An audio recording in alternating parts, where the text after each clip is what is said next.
Hi folks, I'm Alan Watt. This is Cutting Through the Matrix on January the 10th, 2013. For newcomers, help yourself to the big website cuttingthroughthematrix.com. There's well over 1,000, I don't know how many audios up there, well over 1,000 audios up there for free download. And if you go into the site too, you'll see that you can get transcripts for print up as well of many of the talks I've given in English of all the sites. And if you go into Alan Watt Sentinel.eu, you can find transcripts in other languages. Remember, you are the audience that bring me to you, and I don't have advertisers on as guests. I have no sponsors to speak of, and there's no cash coming in from anywhere else. So it's just from the ones who buy the books and discs at cuttingthroughthematrix.com, or the ones that donate. And donations are awfully welcome. So from the US to Canada, remember, you can still use personal checks or international postal money orders. You can send cash or use PayPal. And across the world, you've got Western Union, MoneyGram, and PayPal. And what I do, as always, is to give you the history of the system that really emerged fully in the early 20th century for the first time to face the public, you might say, or give it a public appearance, and to take over the world using the British Empire system to build upon and eventually to transfer a lot of the onus onto the US, which it has done. They became the policemen of the world. But it also was to take over all of the resources of the world and bring a new kind of world, a new kind of society. And really, they also wanted to eliminate the middle classes because they knew in the West, even back then, eventually they would deindustrialize them. From this organization, the Royal Institute of International Affairs, they created the League of Nations. They created the United Nations. They work with all the parallel foundations, the parallel government foundations, the real government parallel, I should say, because the ones that hold the foundations are really a separate government, which creates foreign policy, domestic policy, social policy, and everything else with their armies and armies of non-governmental organizations. So you're living through a script. And they use the Fabian technique. The Fabian party is also part of their group. They run both the right and the left. And in other countries, they call it the Council on Foreign Relations. They give you your prime ministers, your presidents. They're all vetted long before the public ever hear their names by this group. And as I say, the world they want to bring in is a planned society where we'll all serve them very, very well, be very meek. Psychology, psychiatry, neuroscience will make sure we're very obedient and complacent people. And also, in the future, of course, they'll actually breed a new type of servant class. At the moment, we're kind of surplus, we're post-industrial, we're going into post-consumerist. Now, they're under austerity, that's their plan. That's been in the books since the 1970s, from the Club of Rome. And they have to force it down your throats. The big banks work in concert because with this whole UN agenda, because the big banks, of course, and from the big ones, the money lenders for the world, were the ones who got together to form the Royal Institute for International Affairs, which is a private organization. So we're run by private organizations, and people really don't get that at all. There's nothing comes out across the world in a standardized with laws across the world, unless it's done through the United Nations. And they have been giving us our laws for a long time. So one group, as I say, that came into Britain and into London and became the money masters, and who also came into the US, mainly New York, in the late 1800s, early 1900s, are the ones who play left and right. They use a communistic technique to bring in a socialist type government. And Carl Quigley, who was the historian for the Council on Foreign Relations, actually said that this group, which is his group actually, said that they're often mistaken for communists because the agendas are one and the same. The only difference is they also use the big banks, because they're all in it together, you understand. Economic warfare is the best warfare of all. Back with more after this break.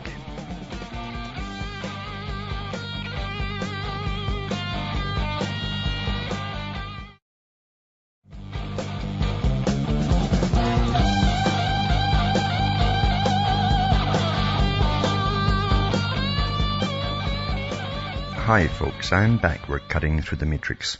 And this system that I mentioned that was brought in by really foreigners, outsiders that moved in to London and the US, created basically the Communist Party within the United States of America and in Britain as well.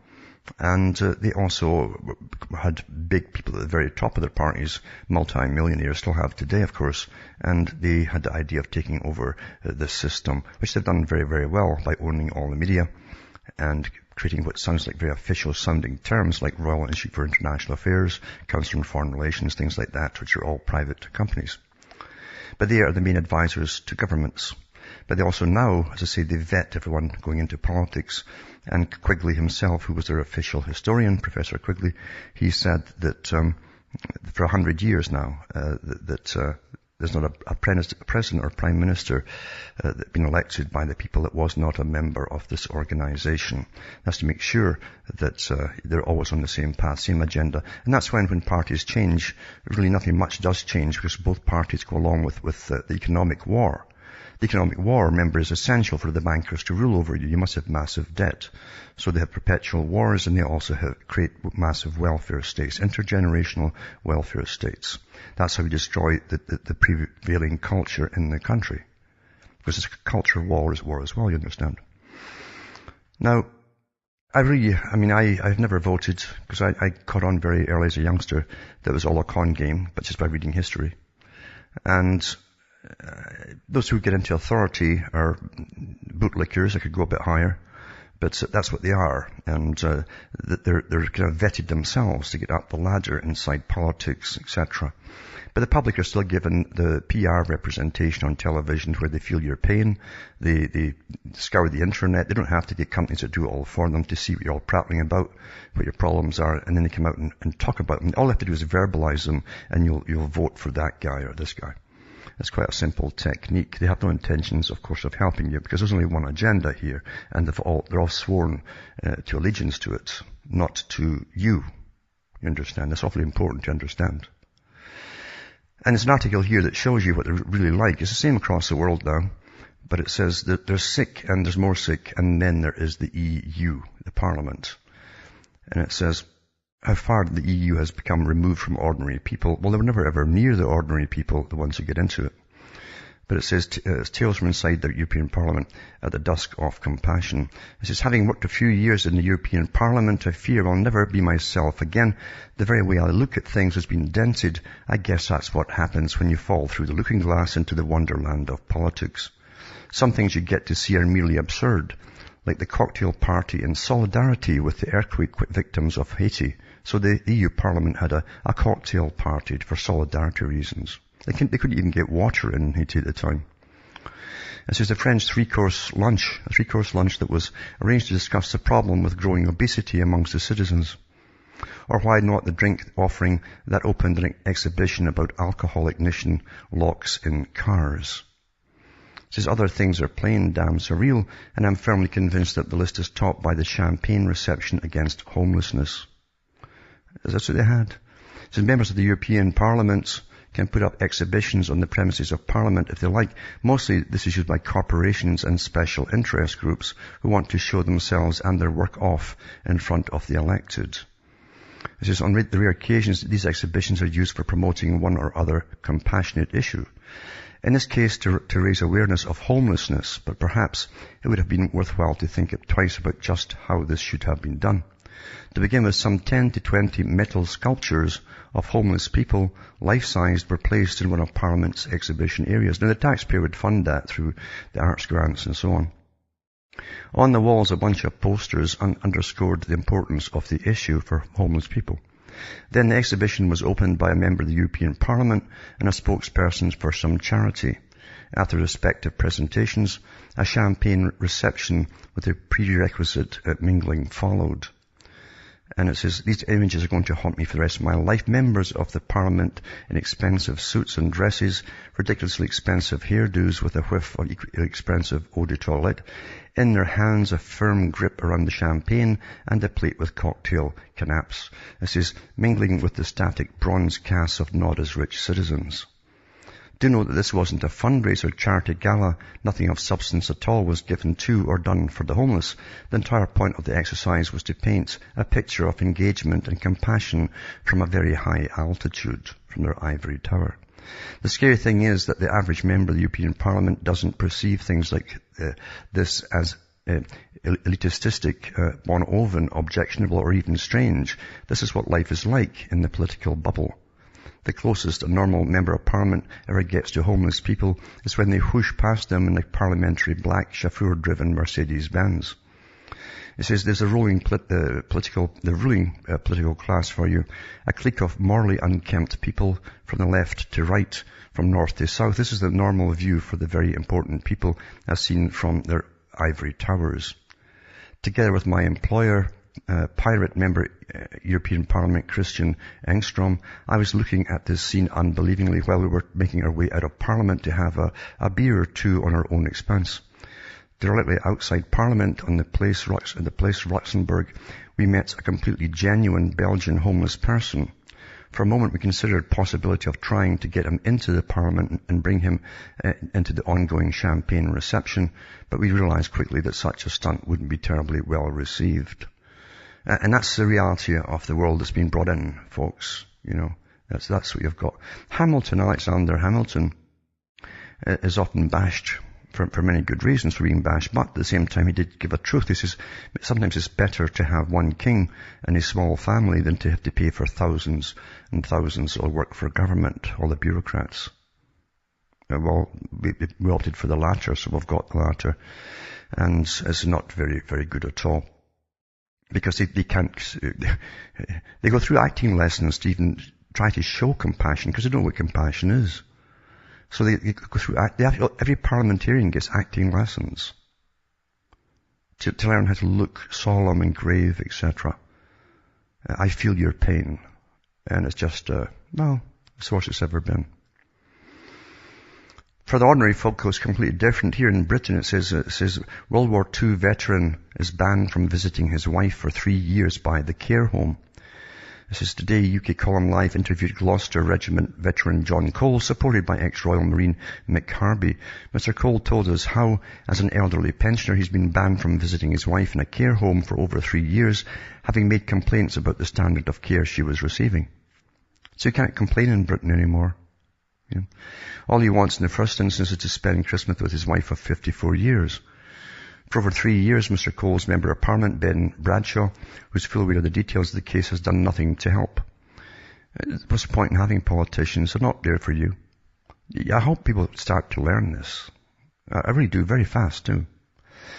This is if you're as incensed by this as we are, please contact Ben Bradshaw and let him know how you feel. Please be firm, but polite. High emotion, while understandable, does Mr. Coles no favours.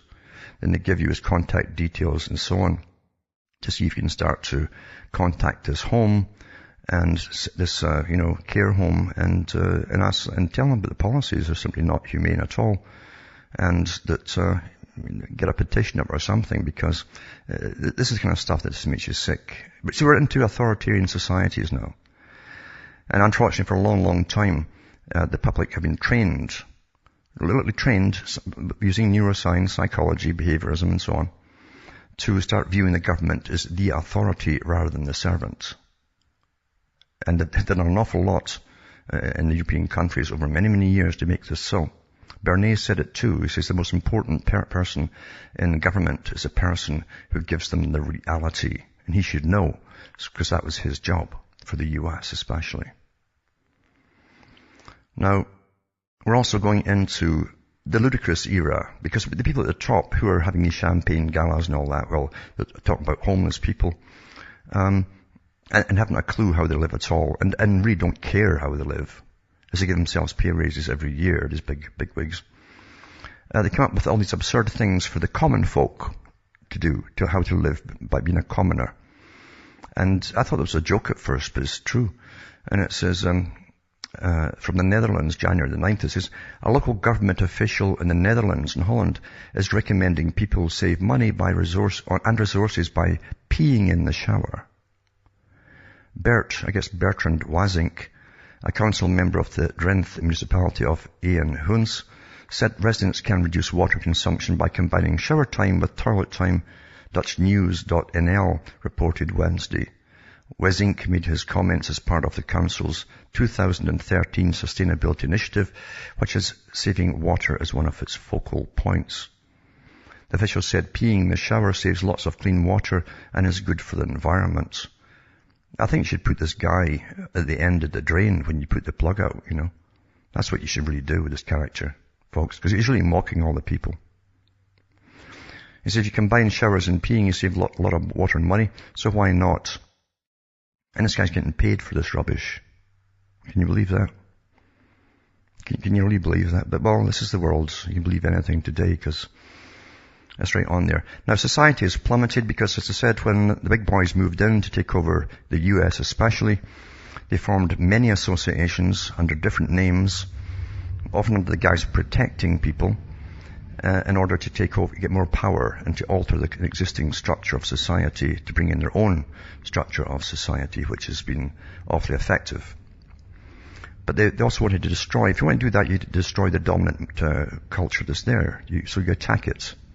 Entertainment in Hollywood certainly has been attacking the dominant culture in America for a long, long time. Every guy who would stand up for his rights in a movie is a redneck and a southerner and so on, stuff like that, you see.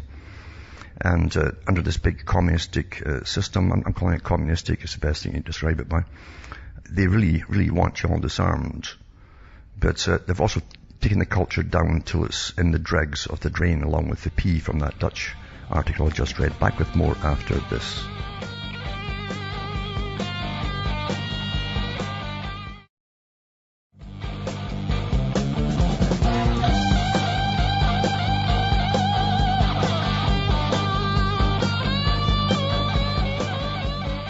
Hi folks, I'm back. We're cutting through the matrix, and I've talked about how the culture destroyers then become the culture creators as they start to insert a new culture, debauched culture, and then they staff it and then they dominate it, basically.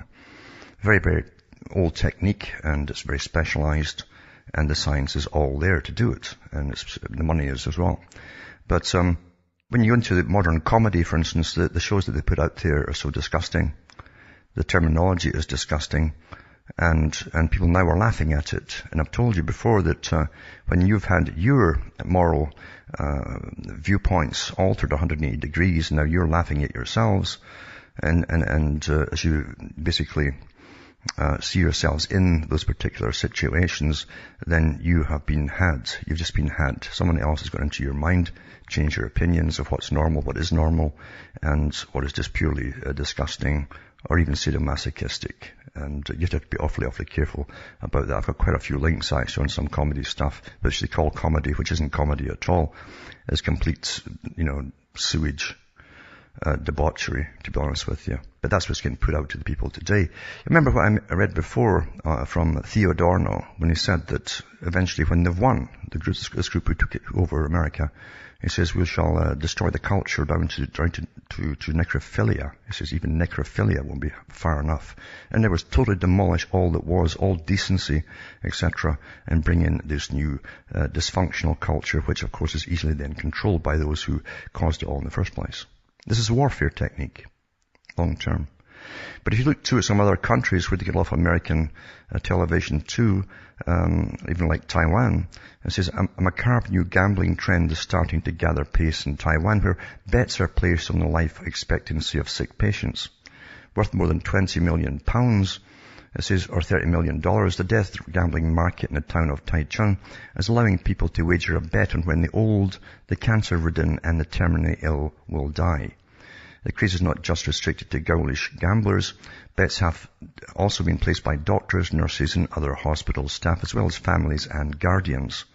According to local media, some 60 so-called senior citizens clubs are in place posing as charitable organizations for the elderly.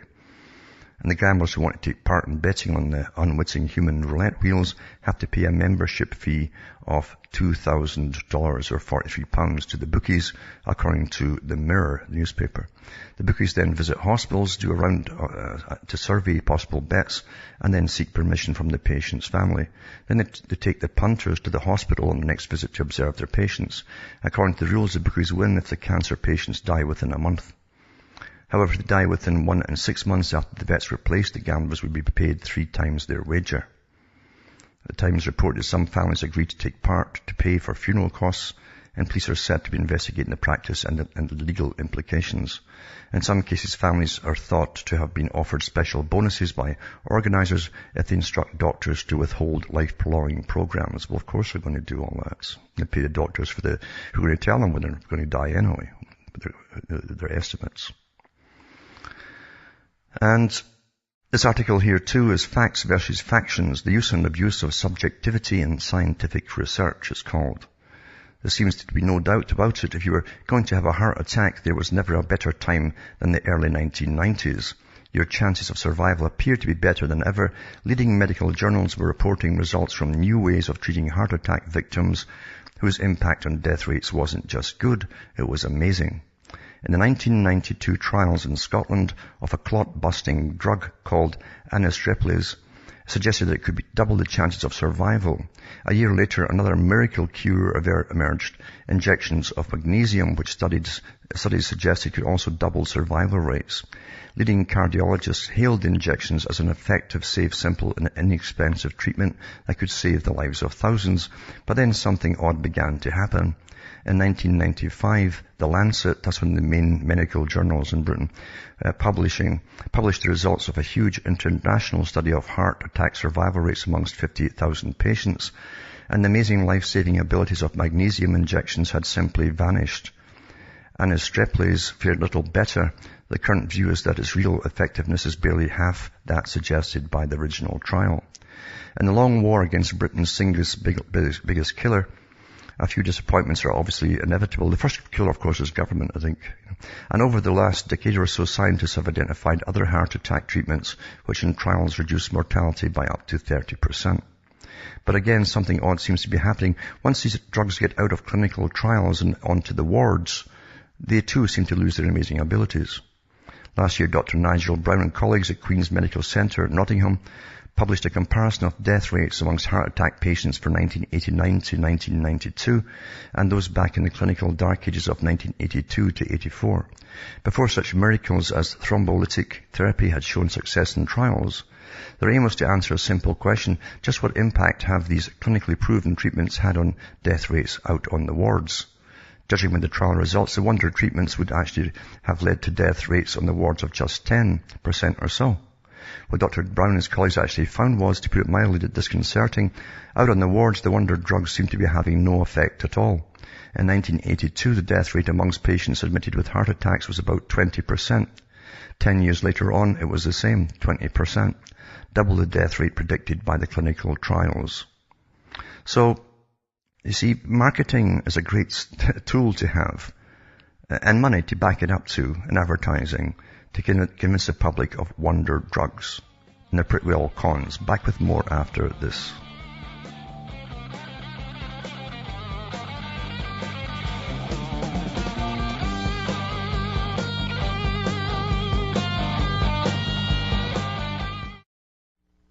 You're listening to the Republic Broadcasting Network, because you can handle the truth.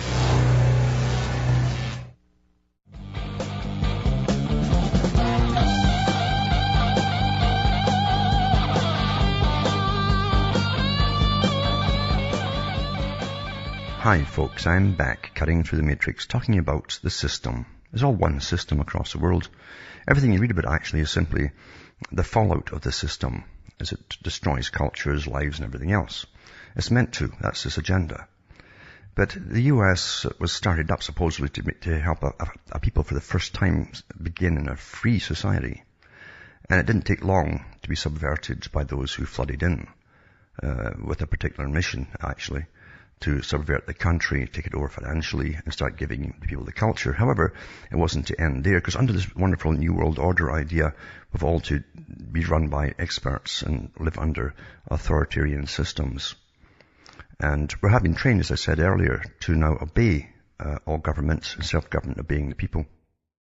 And it took me a while to do that, but not too long, actually. And you do it all by techniques of persuasion. It's actually a science. It's a science of persuasion, if you don't understand that. And it says here, Heritage Pig Farm embargoed, USDA and DNR close in. And it says, our farm is basically embargoed in the US. We can raise all the pigs we want, but cannot move them out to our market. That cuts off cash flow. effectively starving the family financially and the pigs practically. Bankers Green Acres made the news last spring as the Michigan Department of Natural Resources went on a mission to eradicate heritage pigs, calling them a feral, invasive species. This move would wipe out the entire small-scale farm whose animals pose no threat to typical hog species. New blockages from multiple government agencies are making it impossible to run the farm. Mark and Joel Akers of Marion, Michigan, decided to fight the invasive species order, but have not been allowed to have a hearing, and it's been a year. So after feeding all the Russian boar and Mangalitsa pigs, which has cost them $200 to $300 per day to keep them alive while in limbo, they decided to take them to the slaughter. Isn't that what the state wanted? Wouldn't that make them happy? But when they went to take some to the USDA slaughterhouse, they were blocked right before Christmas by an issue from the USDA, who was supporting the DNR move. This takes me back to what Lenin said. It says all these things in America and the West would be called services to begin with, and then they'd all become authorities. And that's all happened, folks. That was always the intention. Until you can't make any decision on your own, you must get permission. Everything is a privilege, you understand, in this new system. And you must get permits and privileges. And you must bow and scrape when you're told to the big orders that come down from above. Anyway, there's a video attached to this. And I'll put all this up tonight, all these articles up tonight at cuttingthroughmatrix.com. There's a video goes with it about how this illustrates a dire decision that affects all of our food freedom. They say they're going after all the food. You cannot be independent today. There's much more. They are going to bring in controlled rationing in the future. So you're under a war scenario. That's part of the con game of the war against terrorism. They want people to be homeless, moving one area to another, get moved here and there. They also want you to be dependent, like in any war, for your food.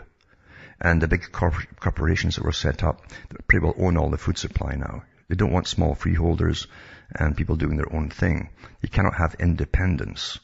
And you must only have the big corporate authorities, big corporate farms that are owned by the five agribusiness companies.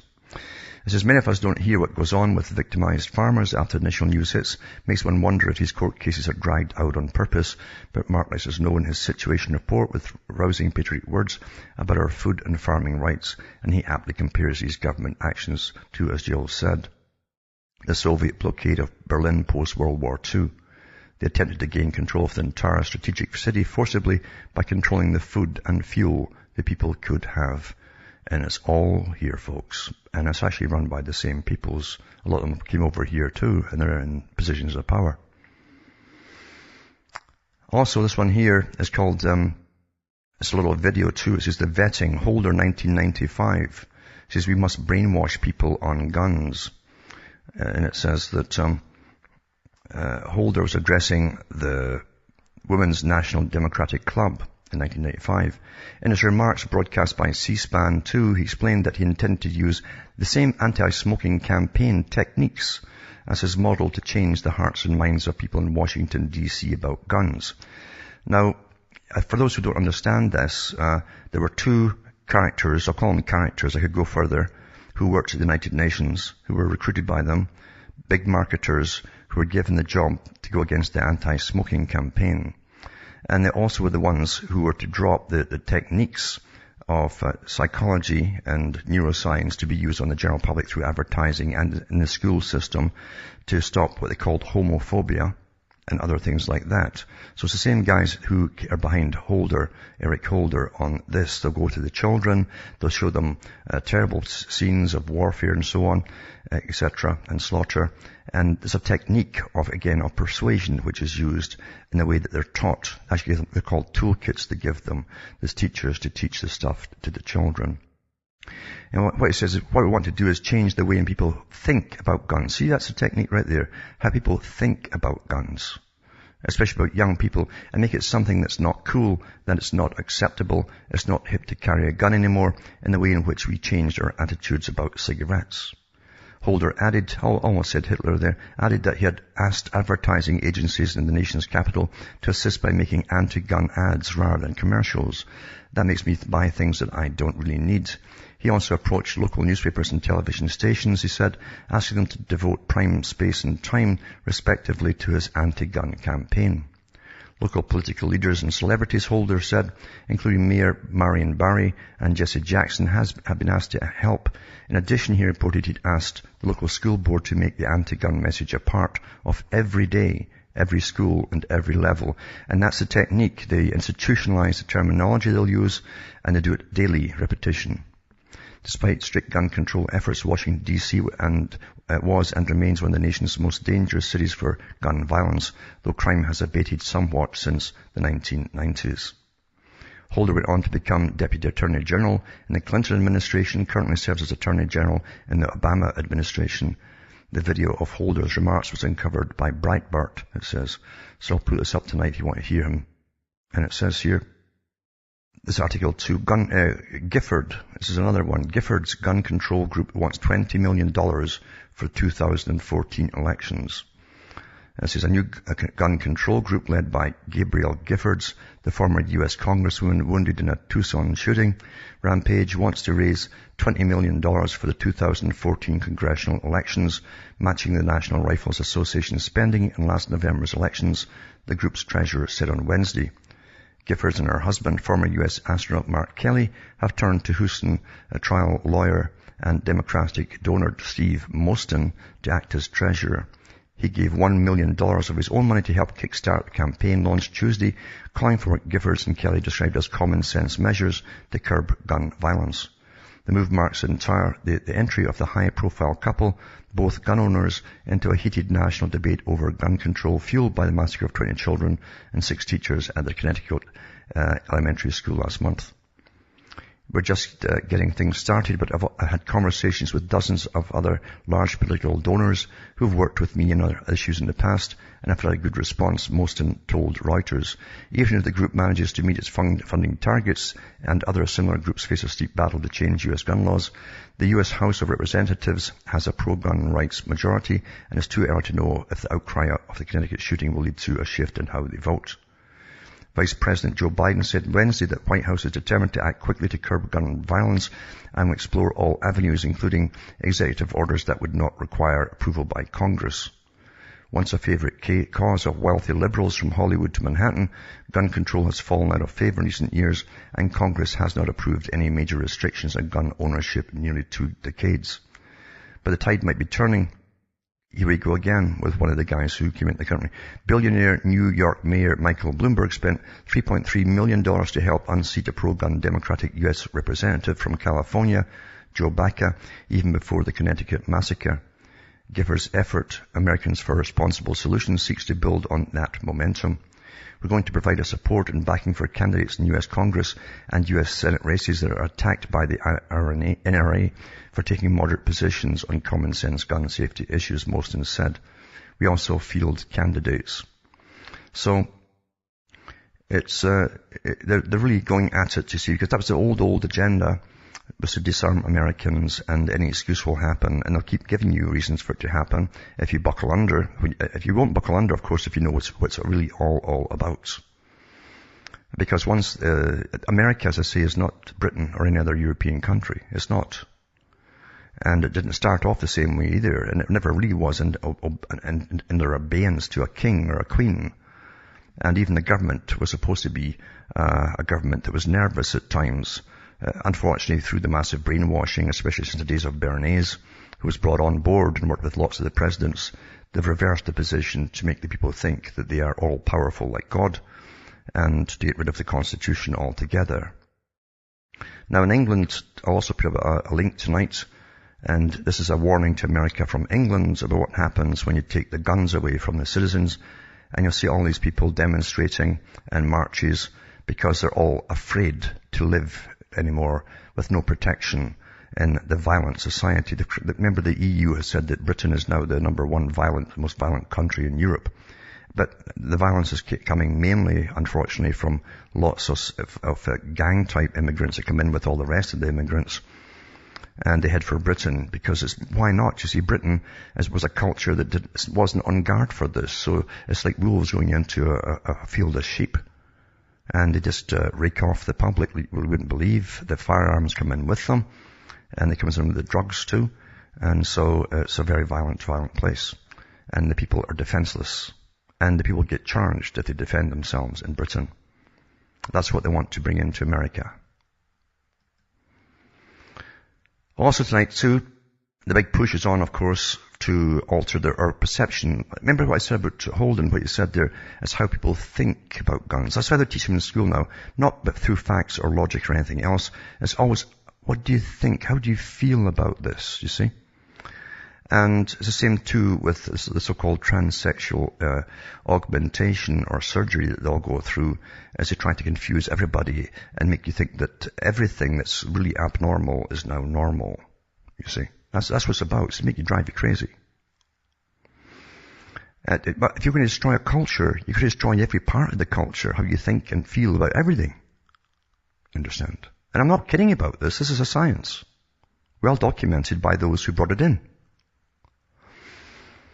And it says, Faces of Change, amazing time-lapse video captures transsexuals' 3-year transformation from man to a woman. And of course, they're lying their faces off. They know this because it's still not a woman.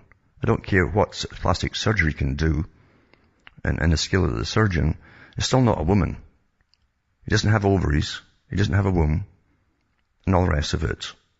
He's basically a homosexual now who's looking like a woman, but he's still homosexual. He wants a man, right? He started off as a man who liked men, and he's now a man dressed like a woman who wants a man. Same thing. So stop using their terminology. And as I say, he's not a woman. Not a woman at all. I don't care what they do with surgery or anything else. Now, you'll see articles like this one here. It's got partial truths in it, and it's about biofuels. Now, we know that about 40% of crops now are going to biofuels. It's just a big racket, of course. And the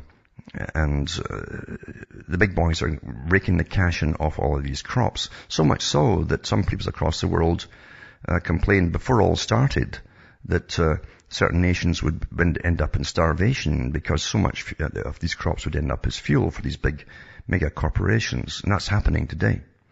Even in Texas, through the drought period there last year, they complained to the FDA to allow more, or the agricultural department to allow more crops or grain to be sold, corn to be sold for animal feed. And they were refused. It was all going to biofuel. So it says how U.S. biofuel policy is destroying Guatemala's food supply. Now that's not true. You understand, stop this thing about saying Britain and America and so on. The corporations, I don't care where they're based, these are private corporations which are international, are destroying Guatemala's food supply. So a new report in the New York Times highlights how biofuel policy in the US and Europe has produced a rolling food catastrophe in Guatemala. The country once enjoyed a nearly self-sufficient level of corn production. Oh, it's terrible, you can't have that. But domestic producers were undercut by American corn exports subsidized by U.S. agricultural policy. Guatemala's domestic corn supplies dropped nearly 30% per capita between 1995 and 2005. In 2007, the U.S. established its expanded biofuel standards and began relying on corn to meet them. That drove up demand, and the flow of cheap corn into Guatemala dried up. Meanwhile, the larger farms and industrial producers took up much of Guatemala's available croplands and water supplies to produce sugarcane, vegetable oil, and other crops to meet increased global demand for biofuel due to European as well as U.S. policies. Now, understand, all countries at one time had to be self-sufficient. And when you were actually nations, you're all nations, this is having one family, if you like, you always make sure that you grow enough for yourselves. Now it doesn't matter. They've all been encouraged to sell abroad to the highest bidder. So the whole entire food supply is up on this big stock exchange, this futurist market, with the same big boys that own everything else as they juggle it around like a juggler for the highest bidder. And to hell with you at home. That all has to stop, folks. Anyway, it says that the result left for subsistence farmers with less and less land to work than the average Guatemalan, whose diet is heavily corn-based, with nowhere else to turn for affordable food. Now, apart from all that, remember too, there's another article here about how Monsanto is having a boom time in Latin America because they've forced all their modified seeds, not all the peoples there. Now, you've had it once you accept these seeds because you've got to go back to the master to get the seeds every year, you understand. if you want, you think about self-sufficiency. There is no self-sufficiency if you go off cap in hand to the master of all food every year to buy your seed. You've had it. You're now owned. It's the same across India and all these countries now. And that's the real reason for all these GE and GM foods. It's not for better crops, because all the studies show you they don't get better crops. They're often less, in fact, to get. It's all to do with dominance and doing away with independence on the farm. That's what it's for. Dominance. It's food warfare. Also, an article tonight I'll put up is from the Council on Foreign Relations, the big organization, as I say, that was set up by those that came in to America, late 1800s, early 1900s, and became the Council on Foreign Relations. Some of them did, but they worked with all the other groups. And they decided to take over the media and the culture and everything else too. And they're also working from Chatham House in London. And they worked in the Harold Pratt building in New York as well for the American branch. They've always been there to make sure that immigration reform would not happen, to try to keep some cultural balance in America. Great history to it. But now apparently they've got what they want. Open doors. Back with more after this.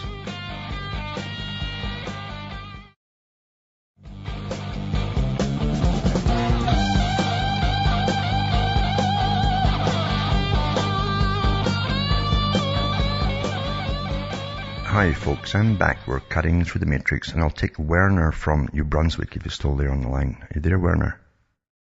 Yeah, good evening, Al. Yes. I didn't think I would come on there tonight. Yes. But listen, you mentioned earlier about the Baker family and the dispute there with the Natural Resources Department. Mm-hmm. With all those issues, there is another underlying major issue, and that is conflict of interest. Yes. Mm-hmm. All those civil servants and the government departments and so, their pension funds, they are not invested in Baker's farm. They're invested in the big multinational corporations whose stocks are being traded at the stock exchange. Yes. The same way with the judges, the Supreme Court judges, the whole judiciary system. They all got a conflict of interest. Mm-hmm. And basically we are dealing with a situation where we got hired boards for hire. Yeah. To all the institutions that are supposed to protecting us, supposed to basically create an level playing field, but they have been all infiltrated by from judicial horse to professional horse to scientific horse for hire. But who has created one of the biggest pools of investment capital? It comes from the military. Yes. And what has the military become now? Military horse for hire. Whoever pays them. Yeah. You know? Mm-hmm. This is a big mess, and unless people do some soul searching and they ask themselves the question, where is my income coming from? Mm-hmm. Yeah. Well, there's no doubt about it. I mean, we see it as corruption at the bottom level. At the level they're in, these people here, they've all taken their business management courses and then gone into politics, and they see politics or governments as simply the honeypot for their own personal enterprises, and they take the cash from the honeypot, which the taxpayers pay into, for personal profit and benefit, and it's become standardized. Now, this is a standard pattern now. It is corrupt from our point of view. From their point of view, they think they're entitled to do what they want. In other words, as I said before, but Hamilton, he talked about having a king or a queen and supporting them, or support thousands and thousands of government agents. Well, we've taken the latter approach, and we've got all them to pay for now. And they're not content to serve you. They don't serve the public at all. The whole farce is a farce of serving the public, yeah. It has become a parasitic system from one end to the other. Yes. The parasites, they determine the outcome. Mm-hmm. When you have a body or an organism basically so contaminated by parasites, then that entity will die. And the same thing applies for a country and for a society. Mm-hmm. When Reagan talked about voodoo economics, we got too many voodoo priests. Yes. And people, they're just people want to be, so many of the people, the majority of the people, they want to hear sweet music and have lies being told to them. Yes, and the problem is true, that economics is being painted as a very complex issue. That's what they always tell the public when they don't want you to understand the con that's going on. There's nothing complicated about money. And it's just simply that the people who came in to manage the money and have done for an awful long time in their histories, know all the cons to make it appear to be complex. There's nothing complex about it. And since when do our governments go into the business of borrowing money to hand out to other countries and putting us down as really the guarantors to pay those loans off? I mean, the governments are acting like banks on behalf of the big banks. That's happening too. But plus they get their massive cuts into it.